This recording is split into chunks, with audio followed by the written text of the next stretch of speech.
Hello, and welcome to Season 1, Episode 1 of First in Flight.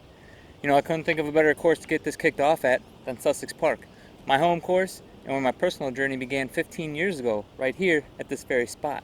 It was intriguing to create a resource for people who have never played the game before and want to check out courses and figure out where to go before actually playing them, or for someone who lives 2-3 hours away and doesn't have the means to practice before tourney day. Well, whether this is your first or fifth episode, allow me to be your professional tour guide and enjoy the series.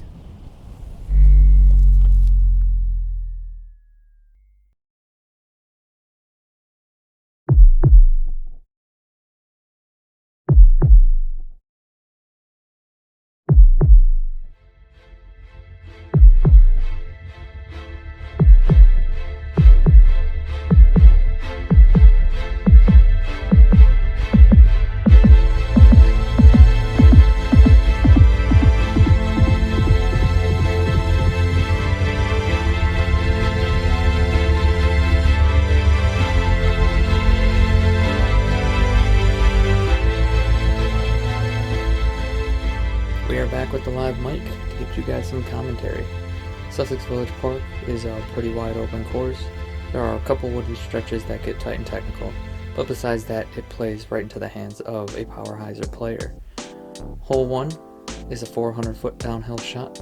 This is one of the more picturesque starting holes in the Milwaukee County area, simply because it gives you a nice overlook of the park, both from this side of the hill and the other. As far as strategy goes, see that tall grass area on the right side? That will be a pond up until May or June during the year. If you don't have the power to get all the way to the basket, don't even test the pond, just lay up in this short left-hand side. The nice thing is if you do have enough power to get to the basket and you flip up to flat, you'll probably end up carrying the water entirely into the safe area on the back. You see I do swing around the back side of the basket to give you a nice look at the hyzer entryway. If you do have enough power, I would suggest attacking the circle and try and picking up your birdie.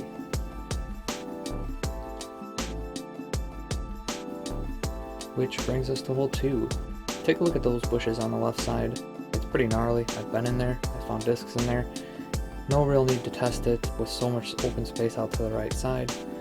However, once you do get past this gravel path, it is a little bit easier if you're on the left side of the fairway, so you have some visibility to the basket. If you're on that lower right side, it is going to be a blind shot up and over the hill, although certainly not impossible because there's a lot of space. As you're approaching this green, take a look over to the path on the left side. You're going to want to continue down that walking path. Just checking the tee sign to make sure that you found hole 3 instead of hole 4. Those two do get a little bit confusing, but it is in that general direction.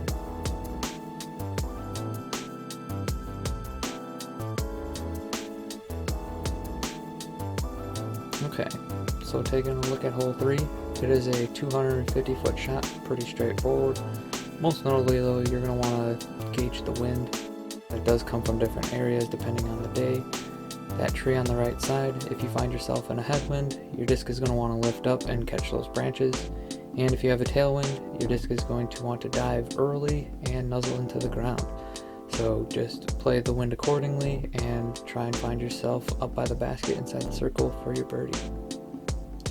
On your approach, you're going to want to take a look to the back right of the basket to find your way to hole number 4.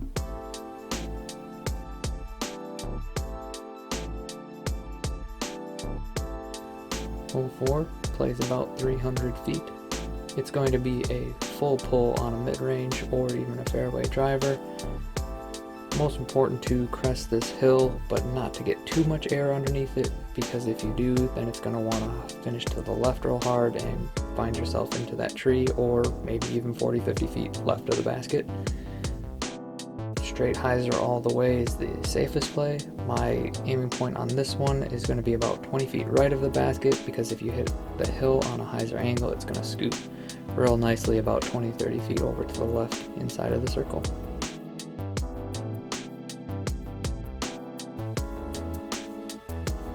Hole 5 here, you have a few different options. You have a forehand through that gap on the left, a backhand through the gap on the right side. Just be careful with the backhand because it does get a little bit slippery near the basket.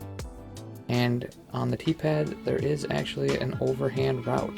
You can Since it's only 200-foot hole, you can probably get it over the trees to get to this basket placement.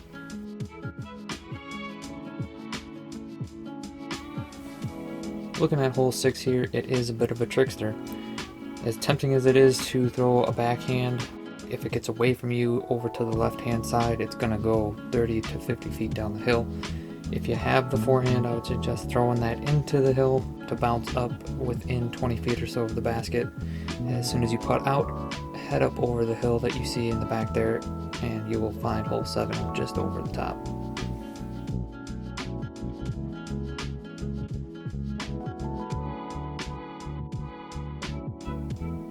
Hole 7 is a 350-foot, just wide open shot.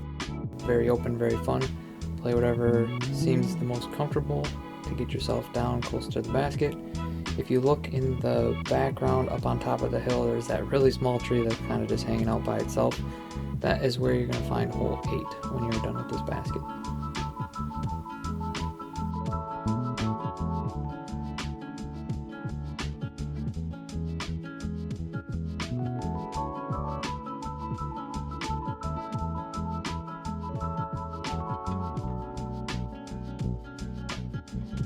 Okay, this is hole 8. It does play off of a dirt tee pad.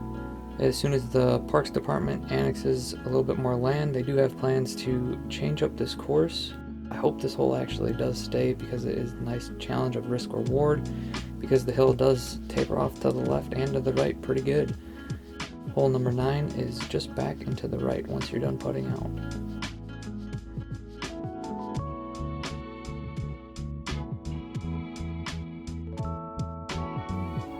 Hole 9 here, a couple different routes that you can take.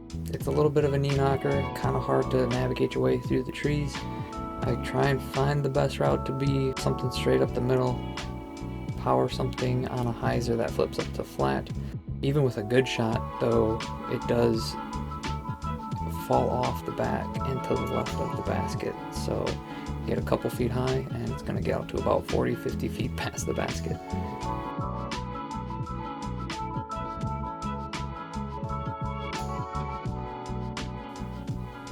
As far as hole 10 goes, this was old hole 18 on the original course design.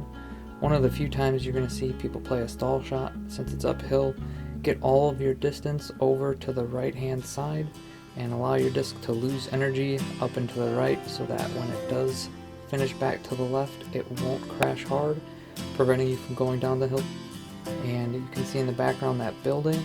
You're going to want to walk past the building, past where you parked your car, and down towards the tennis courts to find yourself at hole 11. This one you're probably going to want to play safe. Don't risk going on that right side tree line early. It's going to set you up for a bogey. I have seen a few people launch a forehand and get to this basket in one, but it is a long way. So my advice would be to play a backhand into the open left hand side, nice and safe. Pitch up and get your 3. Another play you could go for would be to take a fairway driver and play a turnover shot. Hole number 12 is going to be into the background, walk down the tree line until you hit the walking path into the woods, and it should be right there.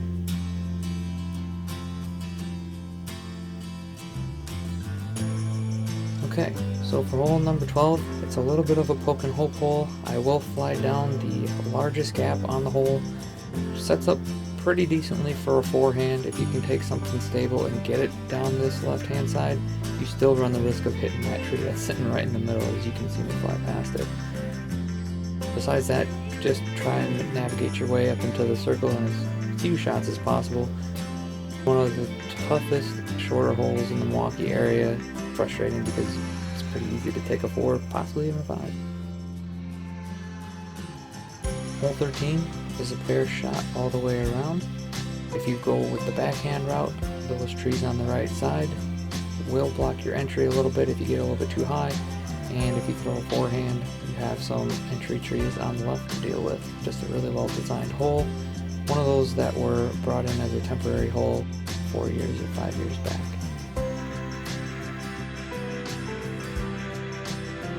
Hole 14, as daunting as it looks, all you're really trying to do is throw as straight of a mid-range as possible.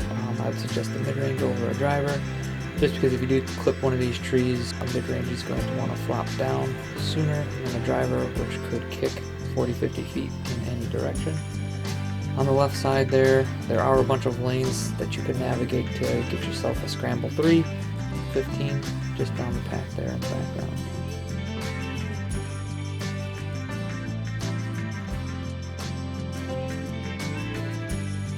So if you wanted yourself an ace opportunity, this is the one to get it. A little short hole, there were a couple trees taken down in this middle of the fairway here to make it even easier.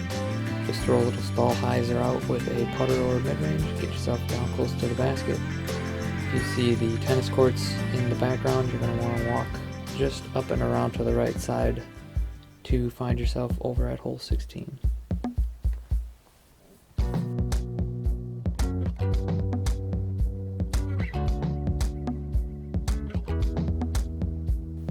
So hole 16 plays 290 feet. Throw a big hyzer out towards the road. Just be careful there are no cars come in before you do. There was a tree that blocked the big hyzer, but as you can see on the ground, there's a sawdust patch. And I got this video pretty close to when it was taken down. So that's another reason why I wanted to start doing these videos, was to get a historical reference, just in case they do change courses, so you can go back and look and enjoy how the courses used to be for the nostalgia factor. Once you're done playing out, just look over to the right, and that's where hole 17 is.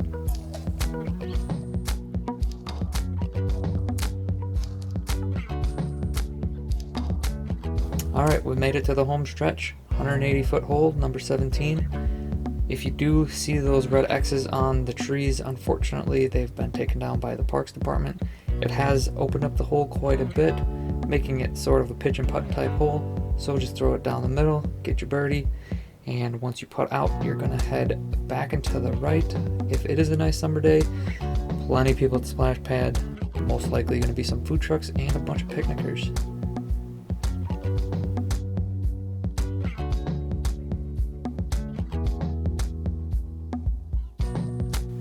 Alright, welcome to the final hole for the day.